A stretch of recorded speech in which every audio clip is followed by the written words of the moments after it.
এই পিঠাটা বানালে পুরোই বিপদে পড়ে যাবেন। এই পিঠাটা এতটা মজার আর এতটা টেস্টি হয়, রোজই বানাতে মন চাইবে। খেতে অসম্ভব মজার, কম সময়ে ঝটপট এই পিঠাটা কিন্তু আপনারা ইজিলি বানিয়ে ফেলতে পারবেন। আসসালামু আলাইকুম viewers, welcome to my channel Roksana cooking show. চলে আসলাম নতুন আরও একটি পিঠার রেসিপি নিয়ে। এই পিঠাটা তৈরি করা যেমন সোজা, খেতেও কিন্তু হয় অসম্ভব মজার। খুবই কম সময়ে ঝটপট কিন্তু যখন মন চায় এই পিঠাটা আপনারা বানিয়ে ফেলতে পারবেন। চলুন তাহলে দেখে নেওয়া যাক কীভাবে এই মজাদার পিঠাটা তৈরি করা যায়। প্রথমেই কিন্তু আমি হাফ কাপ আতপ চাল নিয়ে নিয়েছি। তো আমি কম করে তৈরি করব, সেজন্য হাফ কাপ নিয়েছি। আপনারা যদি আরেকটু বেশি করে তৈরি করেন তো সেই অনুযায়ী কিন্তু আপনারা নিয়ে নিতে পারেন। তো চালটার মধ্যে যেহেতু অনেক ময়লা থাকে, সেজন্য কিন্তু 3 থেকে 4 বারের মতন এই চালটাকে আমি পরিষ্কার পানি দিয়ে ভালো মতন ধুয়ে নেব। তো একটু কষলে একটু সময় নিয়ে এই কাজটা কিন্তু করে নেবেন। তো আমি 3 থেকে 4 বারের মতন কিন্তু চালটাকে ধুয়ে নিয়েছি। এই দেখুন, তো আমার একদম ফ্রেশ হয়ে গেছে। তো কিছুটা পানি দিয়ে এটাকে আমি 4 থেকে 5 ঘন্টার মতন এটাকে ভিজিয়ে রাখবো, যাতে চালটা ফুলে ডাবল হয়ে যায়। এই দেখুন, আমার চালটা কিন্তু ফুলে ডাবল হয়ে গেছে আর এখন কিন্তু অনেকটাই সফট হয়ে গেছে। আপনাদের একটু দেখিয়ে দিচ্ছি, এই দেখুন। তো এটা কিন্তু এখন আমাদের পিঠা তৈরি করার জন্য একদম রেডি। তো আমি পানিটা ফেলে দিচ্ছি। এখন একটা ব্লেন্ডারে জার নিয়ে নিচ্ছি। তো এই ব্লেন্ডারে জারের মধ্যেই কিন্তু আমি সম্পূর্ণ চালটা দিয়ে দেব। তো সামান্য পরিমাণ পানি আছে, তো সমস্যা নেই। আপনাদের কিন্তু এই পিঠাটা তৈরি করতে আর একটু পানির প্রয়োজন হবে, সেজন্য কিন্তু আমি কিছুটা পানি সহই দিয়ে দিলাম। তো এখন দিয়ে দিচ্ছি আমি 3 টেবিল চামচের মতন নারকেল কোড়া। তো অবশ্যই এই পিঠাটার মধ্যে এই সময় নারকেল কোড়াটা দিয়ে দিবেন। এখন দিয়ে দিচ্ছি 1/3 কাপ পানি। তো এই ব্লেন্ডারের সুবিধার্থে কিন্তু এই পানিটা দিয়েছি, আপনারা চাইলে কিন্তু পরেও দিতে পারেন, কোনো সমস্যা নেই। এই দেখুন, তো আমি ব্লেন্ড করে নিচ্ছি। একদম মিহিন একটা পেস্ট কিন্তু আমি তৈরি করে নিয়েছি। দিয়ে দিচ্ছি এখন সামান্য পরিমাণ লবণ বা স্বাদ মতো লবণটা আপনারা বুঝে দিয়ে নেবেন। তো নেড়ে চেড়ে ভালো মতন কিন্তু মিশ্রণটাকে আমি মিশিয়ে নিচ্ছি। তো এই কাজটা অবশ্যই একটু সময় নিয়ে আপনাদের হাতে করে নেবেন এটা। তো আমি করে নিয়েছি। এই দেখুন, আপনাদের এটার থিকনেসটা আমি একটু দেখিয়ে দিচ্ছি। এই দেখুন, একদম মিহি, কোনো রকম হাতে কিন্তু কোনো রকম দলা বা লামস নেই। তো আমার করা হয়ে গেছে। আর ব্যাটারটা যে কতটা পাতলা সেটা কিন্তু আপনারা দেখেই বুঝতে পারছেন। একদমই পাতলা ব্যাটার একটা। এই পিঠাটা তৈরি করতে কিন্তু আপনাদের একদম পাতলা ব্যাটার তৈরি করতে হবে। তো ব্লেন্ডারে জারটা ধুয়ে আমি আবারও কিন্তু 2 টেবিল চামচের মতন পানি দিয়ে এটাকে ভালো মতন মিশিয়ে নিয়েছি। তো এইভাবেই কিন্তু আপনাদের পিঠাগুলো তৈরি করতে নিতে হবে।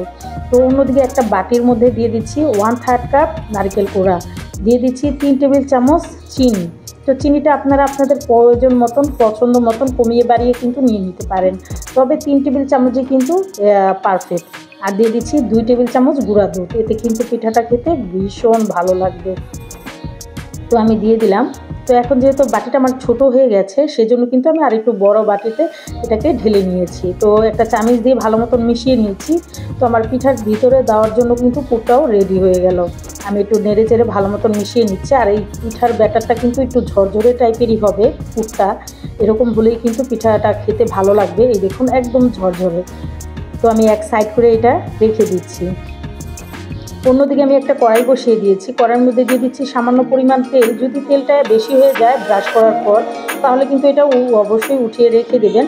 বেশি তেল হলে কিন্তু পিঠাটা ভালো হবে না। তো আমার তেলটা একটু বেশিই পড়ে গিয়েছিল, তো আমি ভালো মতো ব্রাশ করে তারপরে কিন্তু তেলটাকে আবার উঠিয়ে রেখেছি।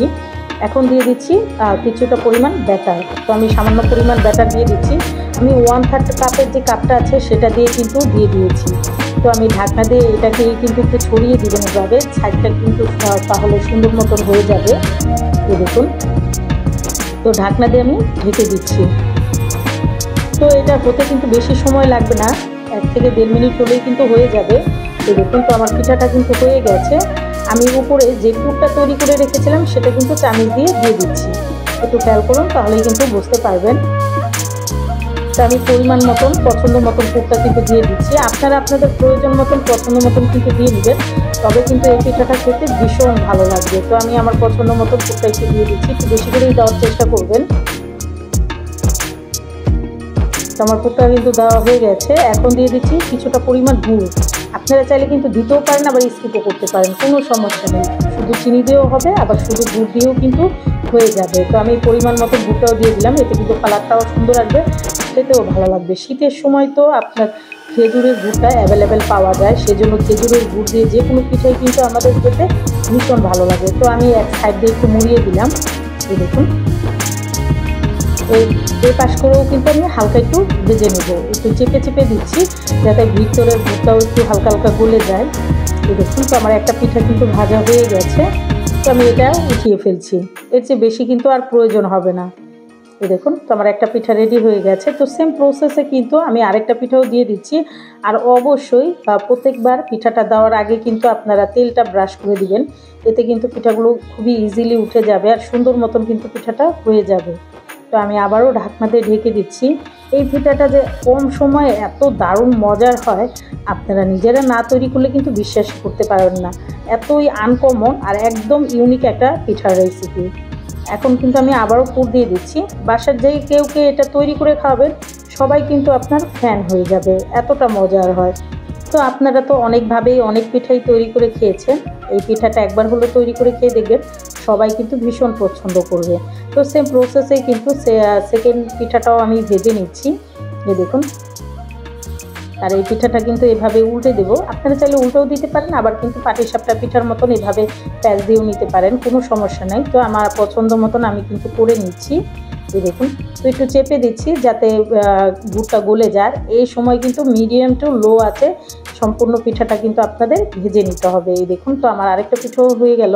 তো আপনাদের সুবিধার জন্য কিন্তু আমি 2-1টা পিঠা দেখিয়ে দিচ্ছি, তো আপনারা ইজিলি যেন এই পিঠাটা তৈরি করে নিতে পারেন। এই দেখুন, তো আমি কিন্তু সেম প্রসেসে সবগুলো পিঠাই তৈরি করে নিচ্ছি। এই দেখুন, আর হাতলটা ধরে একটু ছড়িয়ে দিবেন, এতে কিন্তু পিঠাটা সাইডগুলো গোল হবে। এই দেখুন, তো আমার আরেকটা পিঠাও হয়ে গেল। তো আমি সেম প্রসেসে কিন্তু সবগুলো তৈরি করে নিয়েছি আর একটু ছড়িয়ে দিচ্ছি। এই দেখুন, তো আমার পিঠাটা কিন্তু হয়ে গেছে। এখন দিয়ে দিচ্ছি গুড়। বাচ্চারা বড়রা কিন্তু ভীষণ পছন্দ করবে। অবশ্যই একবার হলো বাসায় ট্রাই করে দেখবেন আর কমেন্টের মাধ্যমে আমাকে জানাবেন আপনাদের কাছে আমার এই পিঠার রেসিপিটা কেমন লাগলো। এই দেখুন, তো আমি আরেকটা ভাজ দিয়ে নিলাম। তো আমার এই পিঠাটাও কিন্তু হয়ে গেছে। তো একটু চেপে নিচ্ছি। তো আমি এই পিঠাটা উঠিয়ে ফেললাম। তো সেম প্রসেসে সবগুলো পিঠা কিন্তু আমি ভেজে নিয়েছি। একটা প্লেটের মধ্যে পিঠাটা কিন্তু আমি সার্ভ করে নিচ্ছি। এই দেখুন, তো আমার সবগুলো পিঠাই কিন্তু সার্ভ করা হয়ে গেছে। এই দেখুন পিঠাগুলো কতটা সুন্দর হয়েছে, আর ভিতরে দেখুন গুড়টাও কিন্তু গলে গেছে। এটার গরমে গুড়টাও গলে যাবে, চিনিটাও কিন্তু গলে যাবে। এই দেখুন খেতে কত মজার হয়, আর এটা ভিতরটাও কত সুন্দর করে ঠাসা হয়ে রয়েছে। তো রেসিপিটা আপনাদের কাছে কেমন লাগলো অবশ্যই আমাকে কমেন্টের মাধ্যমে জানাবেন। আর যারা এখনও আমার চ্যানেলটাকে সাবস্ক্রাইব করেননি, আমার ভিডিওগুলো যদি আপনাদের কাছে কোনো অংশে একটু হলেও ভালো লেগে যায়, অবশ্যই আমার চ্যানেলটা সবাই সাবস্ক্রাইব করে আমার চ্যানেলের পাশেই থাকবেন। লাইক, কমেন্ট এবং বেশি বেশি করে শেয়ার করে দিবেন। সবাই অনেক বেশি ভালো থাকবেন, সবাই সবার জন্য দোয়া করবেন। আর অবশ্যই ঘরের তৈরি এমন মজাদার, ইউনিক, আনকমন পিঠা সবাইকে তৈরি করে খাওয়াবেন, দেখবেন সবাই আপনার ফ্যান হয়ে গেছে। তো সবাই একটু সাপোর্ট করবেন, একটু ভালোবাসা দিবেন। আপনাদের দোয়ায়, আপনাদের ভালোবাসায় যেন আমি অনেকটা দূর এগিয়ে যেতে পারি। তো সবাই ভালো থাকবেন, সুস্থ থাকবেন। আল্লাহ হাফেজ।